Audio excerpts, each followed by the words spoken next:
اعوذ باللہ من الشیطان الرجیم بسم اللہ الرحمن الرحیم الذین آتیناہم الکتاب یتلونہ حق تلاوتہ اولئک یؤمنون بہ ومن یکفر بہ فاولئک هم الخاسرون۔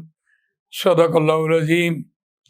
وہ لوگ جن کو دی ہم نے کتاب وہ اس کی تلاوت کرتے ہیں جیسا کہ اس کی تلاوت کرنے کا حق ہے، وہی اس پر ایمان رکھتے ہیں، اور جو کوئی اس کی تلاوت کا حق ادا نہ کرے وہ خسارہ پانے والے ہیں۔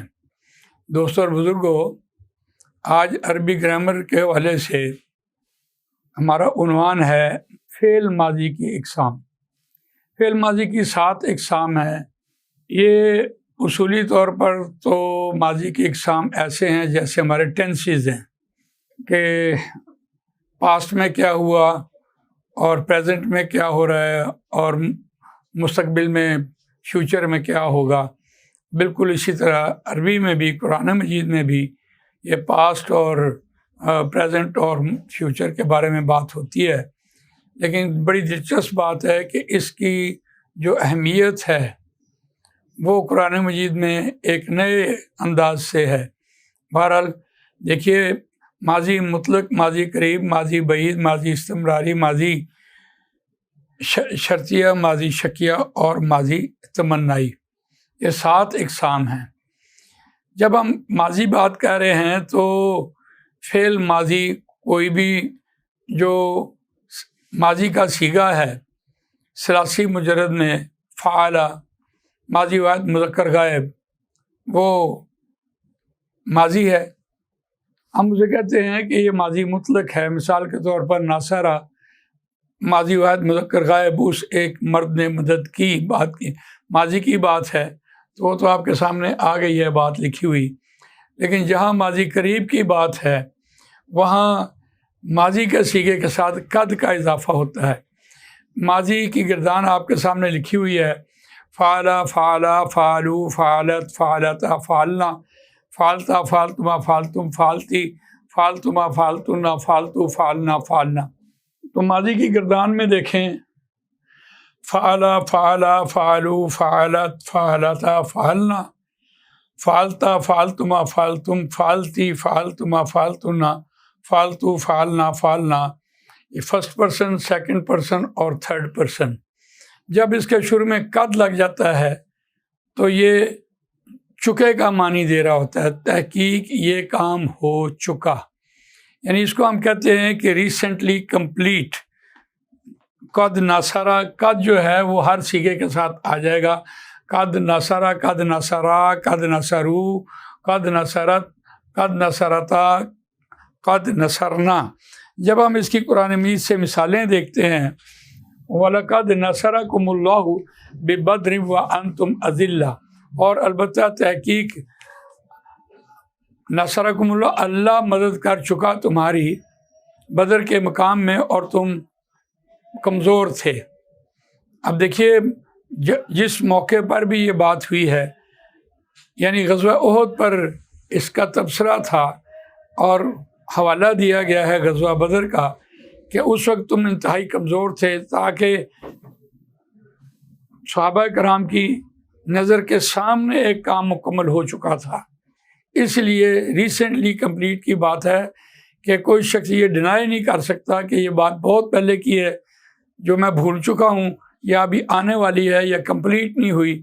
تو اس اعتبار سے جو چیز سامنے کمپلیٹ ہوتی ہے اس کے لیے قرآن مجید ماضی قریب لے کے آ رہا ہوتا ہے۔ اس کی اور بھی مثالیں دیکھتے ہیں۔ قد علم کل اناس مشربہم، تحقیق جان چکے، ہر ایک گروہ ان کا جان چکا اپنے پینے کی گھاٹ کو۔ یہ بنی اسرائیل کا ذکر ہے۔ قد خلت من قبلکم سنن فسیروا فی الارض فانظروا کیف کان عاقبۃ المکذبین۔ تو یہ بھی تحقیق گزر چکی ہیں تم سے پہلے، تمہارے بزرگوں کی راہیں، طریقے جو گزر چکے ہیں، تم کوئی دیر کی بات نہیں ہے۔ یعنی ہمارے والد جو ہیں ان کا زمانہ نبی اکرم صلی اللہ علیہ وسلم کے زیادہ قریب تھا ہم سے، اور جو انہوں نے ہمیں سنت کے طریقے بتائے وہ زیادہ اتھینٹک ایک اعتبار سے، فاصلے کے اعتبار سے۔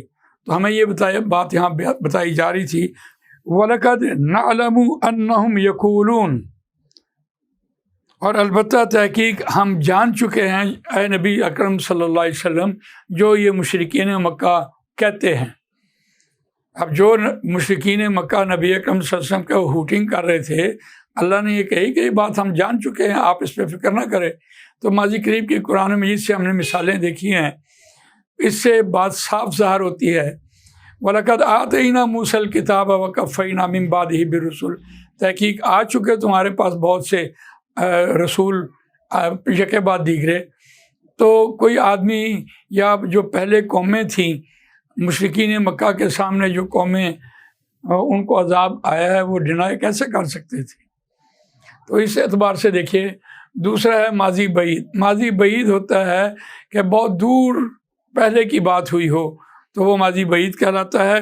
قرآن مجید میں اس کی مثال آئی ہے، ان کنت قلتہ فقد علمتہ، اگر میں نے یہ بات کہی ہوتی تو تحقیق تو اسے جان چکا ہے۔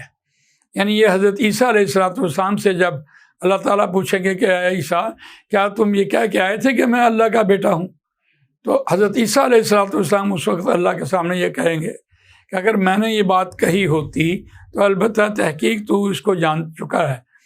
تو یہ ماضی کے بعید کی مثال آپ کے سامنے آئی ہے قرآن مجید کے حوالے سے۔ کانا یعبد آب، یہ ماضی بعید کی مثال تھی جو ہم نے دیکھی ہے۔ اسی طرح ہم دیکھتے ہیں ماضی استمراری۔ اب ماضی استمراری کی بات بیان کرنے سے پہلے یہاں کانا ایک لفظ آیا ہے، یہ فعل ناقص ہے۔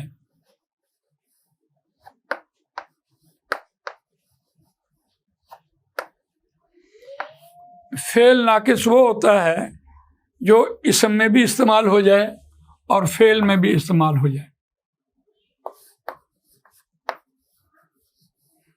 دونوں میں استعمال ہو جائے،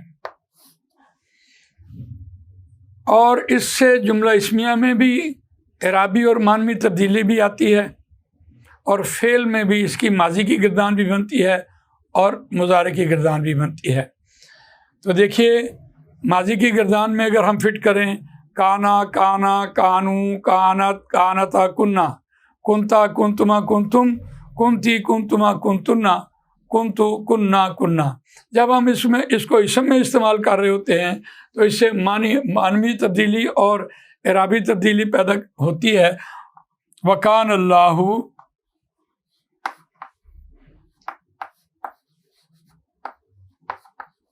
عَلِيمًا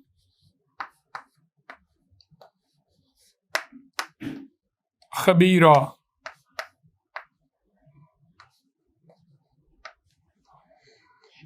کانا اپنی خبر کو ہمیشہ حالت مفعولی میں لے کے جاتا ہے اگر یہ جملہ اسمیہ کی بات ہو رہی ہے، تو گویا یہ ہے، کانا ہے، کانا ہوا، کانا تھا۔ اللہ کے لیے یہ استعمال ہوگا تو ہے کا ترجمہ دے گا، اور جب انسانوں کے لیے استعمال ہوگا ہوا اور تھا کا ترجمہ دے گا۔ لیکن دلچسپ بات یہ ہے کہ جب یہ ماضی استمراری ہم کہتے ہیں، اس میں کانا جب استعمال ہوتا ہے مضارع کے ساتھ، تو مضارع ہم نے پہلے پڑھا تھا کہ فعلا، کہ اس کے ساتھ آپ فعلا 3 اوزان آتے ہیں، فاعلہ، فاعلہ اور فعلا اور فعولا، یہ 3 اوزان آتے ہیں۔ اس میں یفعلو، یفعلو، یفعل، یفعلو، یفعلو، یفعلو، یہ 3 اوزان آتے ہیں۔ اگر آپ ماضی کے ساتھ یا، تا، الف، نون لگائیں تو یہ حال اور مستقبل بن جاتا ہے۔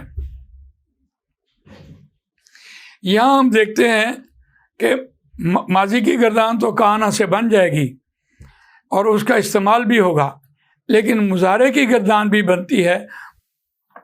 مضارع کی گردان میں دیکھتے ہیں یفعلو، یفعلانی، یفعلونا، تفعلو، تفعلانی، یفعلنا، تفعلو، تفعلانی، تفعلونا، تفعلینا، تفعلانی، تفعلنا، افعلو، نفعلو، نفعلو۔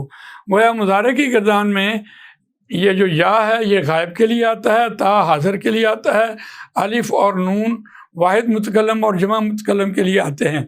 ان سیغوں کے ساتھ جب آپ کانا لگاتے ہیں تو کانا سیغے کے مطابق اپنا بھی سیغہ لے کے آ رہا ہوتا ہے۔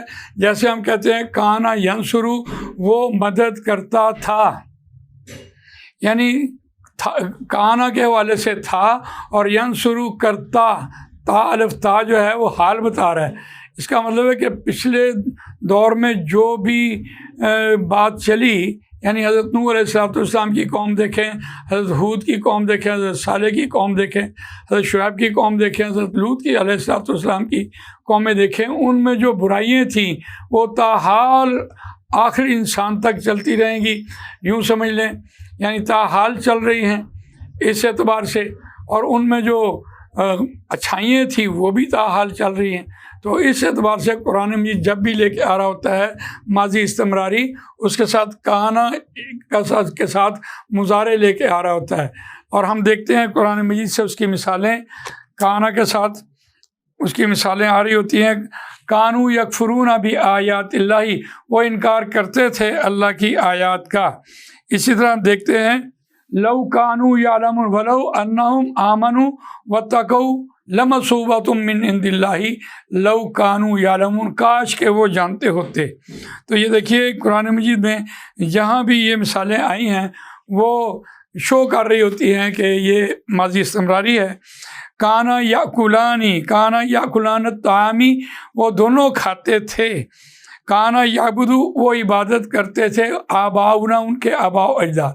تو یہ ماضی استمراری کی مثالیں آپ کے سامنے قرآن سے آئی ہیں، اور ان کو ہم دیکھتے ہیں کہ یہ بات پچھلے دور سے چلی آ رہی تھی، تاحال نہیں ختم ہوئی۔